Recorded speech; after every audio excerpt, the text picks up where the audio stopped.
Halo teman-teman investor, di video kali ini kita coba akan membahas mengenai salah satu saham yang akan IPO di bulan depan. Yang dimana menurut saya ini menarik, kenapa? Karena rasio ROE dari emiten ini sebelum IPO mencapai 80%. Kemudian kenaikan laba secara CAGR dalam 3 tahun terakhir sebesar 229%. Nah, apa itu emitennya? Pastikan teman-teman tonton video ini sampai selesai.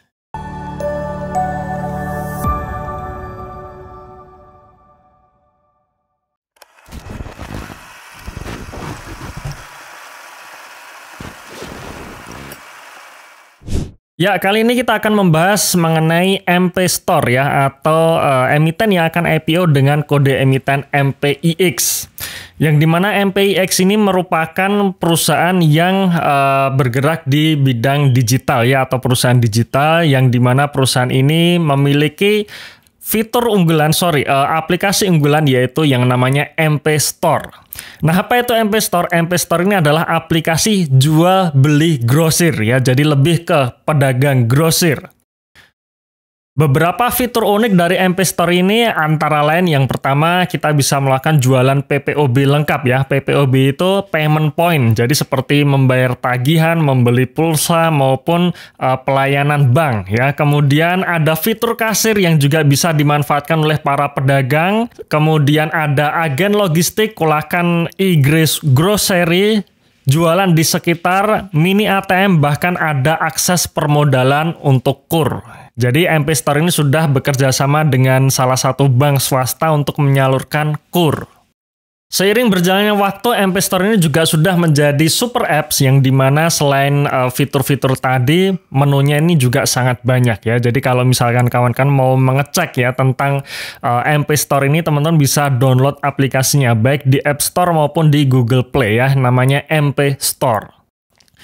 Nah, kita lihat perjalanan perusahaan dari berdiri sampai sekarang ya, di mana di tahun 2018 pertama kalinya aplikasi ini diluncurkan dengan nama M-Pulsa. Ya, mungkin teman-teman kalau MP Store belum familiar, tapi teman-teman pasti sudah familiar dengan yang namanya M-Pulsa ya. Kemudian merebranding dari M-Pulsa menjadi MP Store sekitar tahun 2022, yang dimana saat tahun 2022 kemarin, MP Store ini memiliki tagline baru ya, yaitu Empowering Store untuk UMKM. Kemudian untuk tahun 2023 kemarin ya, MP Store juga sudah merilis menu agen logistik dan juga merilis menu produk mini ATM ya, agar memudahkan masyarakat di pelosok desa untuk transaksi perbankan. Nah, dari sini kita bisa melihat bahwa tahun 2020 sampai 2022 kemarin itu memang eranya digital, di mana pesaingnya itu sangat banyak.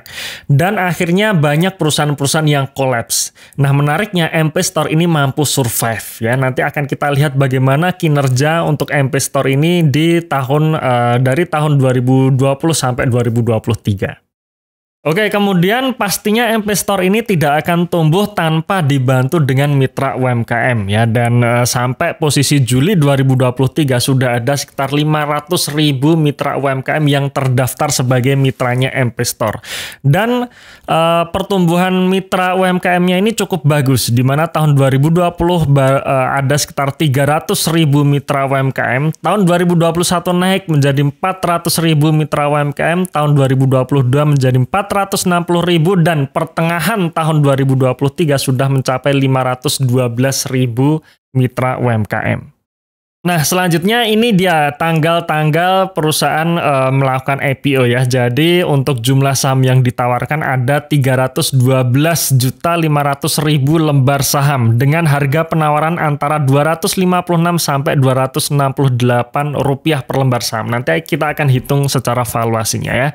Tanggal penawaran umum 30 Januari sampai 2 Februari 2024, dan tanggal pencatatan di BI sekitar 6 Februari 2024. Selain menerbitkan saham, MP Store ini ya, atau MPIX ini juga rencana akan menerbitkan waran dengan rasio 2:1 ya. Jadi pemilik 2 saham MPIX berhak mendapatkan 1 waran ya, dan ini diberikan secara cuma-cuma. Jadi ini sangat menarik. Nah, ini adalah gambaran umum setelah ya atau pasca perusahaan melakukan IPO maupun sudah melaksanakan warannya ya, di mana kalau misalkan setelah tanggal pelaksanaan waran maka akan ada 1,7 miliar lembar saham. Ya, 1,7 miliar lembar saham yang beredar di mana masyarakat akan memiliki sekitar 18%. Plus kalau misalkan ditambah dengan waran yang akan dieksersis berarti sekitar 27%. Tentu saja jumlah 27% untuk kepemilikan publik itu jumlah yang masuk akal ya. Jadi tidak lebih dari 50% dan pastinya sudah memenuhi free float dari bursa. Kemudian dana dari IPO ini akan digunakan untuk apa? Nah, dari public expose atau prospektus ya, maksud saya adalah prospektus MPIX ini, di mana dana hasil penawaran umum 89%-nya akan digunakan untuk membiayai kegiatan operasional ya, salah satunya adalah pembelian persediaan. Nah, nanti kita lihat nih persediaan dari MPIX itu seperti apa. Kemudian sekitar 11%-nya ini untuk CAPEX. Kemudian untuk hasil pelaksanaan waran seri 1-nya 44% digunakan untuk pembiayaan modal kerja dan sisanya juga untuk CAPEX. Nah, sekarang kita masuk ke laporan keuangannya ya. Yang pertama kita akan lihat dulu di sisi asetnya. Nah, kalau kita melihat posisi aset per Juli 2023 di mana asetnya sebesar 55,3 miliar rupiah ya. Jadi asetnya masih di bawah 100 miliar yang di mana 80%-nya itu merupakan persediaan ya. Jadi 55 miliar ini 46,5 miliarnya adalah persediaan. Dan kenaikan aset untuk posisi Juli 2023 secara year to date ini naik cukup signifikan ya, dari 28 miliar menjadi 55 miliar. Sekarang kita lihat nih persediaannya ini apa.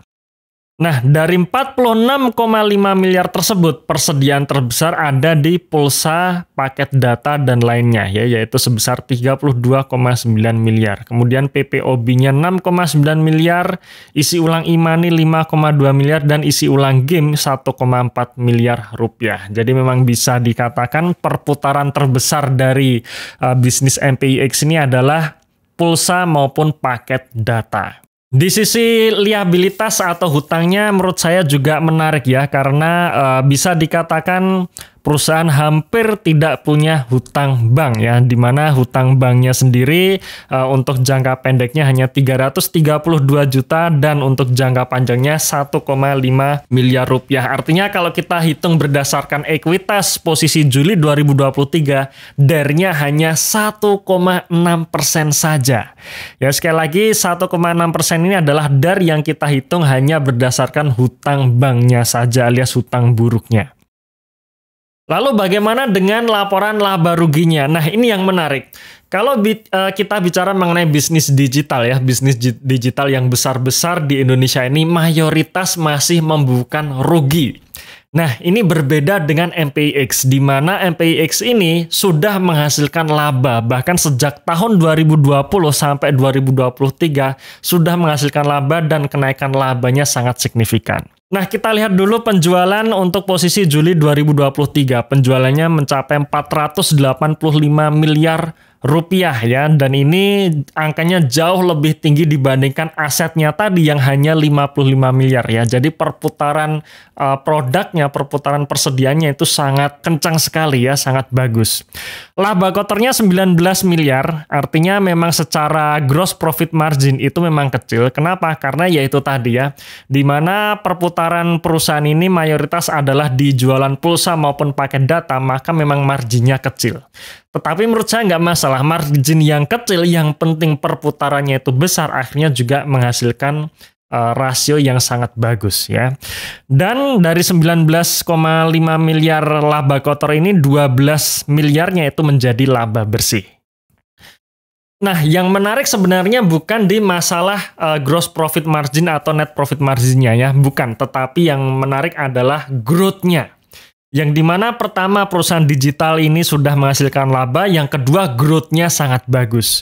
Untuk tahun 2021 pendapatannya naik 196% dan laba bersihnya naik 506%. Ya, kemudian untuk tahun 2022-nya pendapatannya naik 257% dan laba bersihnya naik 307%. Posisi Juli 2023 secara year on year pendapatannya naik 41% dan laba bersihnya naik 52%. Jadi kenaikan kinerja atau growth kinerja yang menurut saya sangat-sangat bagus. Nah, sekarang kita masuk ke ekuitasnya ya, yang dimana kalau kita melihat ekuitas ini maksudnya adalah kita bisa menghitung rasio-rasio profitabilitasnya ya, salah satunya ROE. Yang dimana kalau kita melihat tadi laba di tahun 2022 dibandingkan dengan ekuitas tahun 2022, ketemu angka ROE 80%. Ya, ROE yang sangat-sangat besar sekali ya, bahkan di bursa kita sangat jarang perusahaan bisa mencetak ROE 80% ya. Salah satu-satunya mungkin ya, yaitu Unilever, yang dimana ROE Unilever sampai di atas 100%, dan itu yang membuat PBV dari Unilever itu mencapai puluhan kali. Nah, secara CAGR dari sisi pendapatan dari tahun 2020 sampai 2023 kurang lebih sebesar 145%. Dan dari sisi laba bersihnya secara CAGR dari tahun 2020 sampai 2023 kita hitung ketemu angka 229%. Tentu saja ini CAGR yang sangat-sangat bagus. Oke, sebelum kita menghitung valuasinya, mungkin saya akan review sedikit tentang bisnisnya ya. Yang pertama di sisi bisnis, yaitu aplikasi ya, atau super apps, atau bisnis digital, yang dimana ini memang banyak sekali pesaingnya. Tapi dari sisi ukuran ya, dari sisi ukuran saat ini ruang untuk growth untuk MPIX ini menurut saya terbuka lebar. Kenapa? Karena saat ini mitra UMKM-nya baru sekitar 500.000 dibandingkan puluhan juta UMKM yang ada di Indonesia. Itu yang pertama.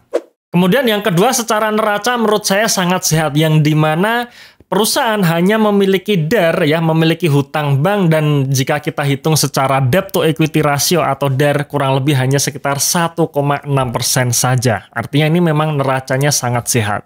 Kemudian yang ketiga, ROE untuk tahun 2022, ya kita hitung 2022 karena 2023 untuk full year-nya belum keluar ya, nanti kita akan tunggu untuk full year 2023-nya. Tapi untuk tahun 2022 secara ROE 80% dan itu juga ROE yang sangat besar.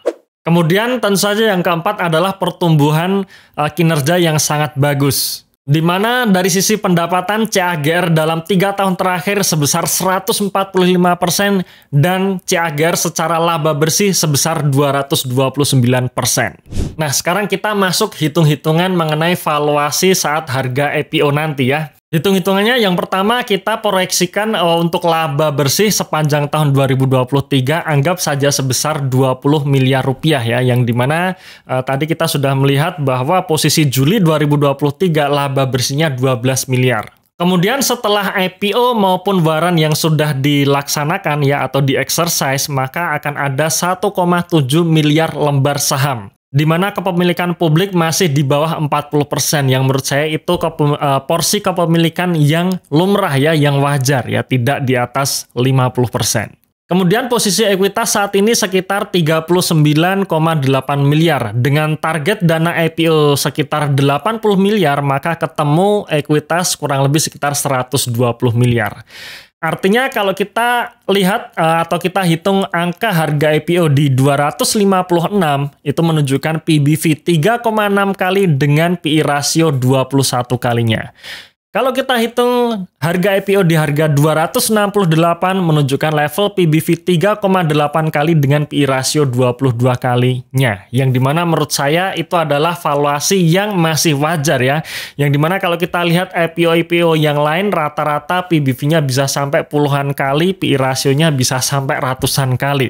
Apalagi kalau kita bicara mengenai MPIX ini ketika di harga IPO, ya di harga IPO di mana PI rasionya sekitar 20 kali, menurut saya itu bisa di adjustment ya, adjustment atau ditoleransi ketika growth kinerjanya masih sangat bagus.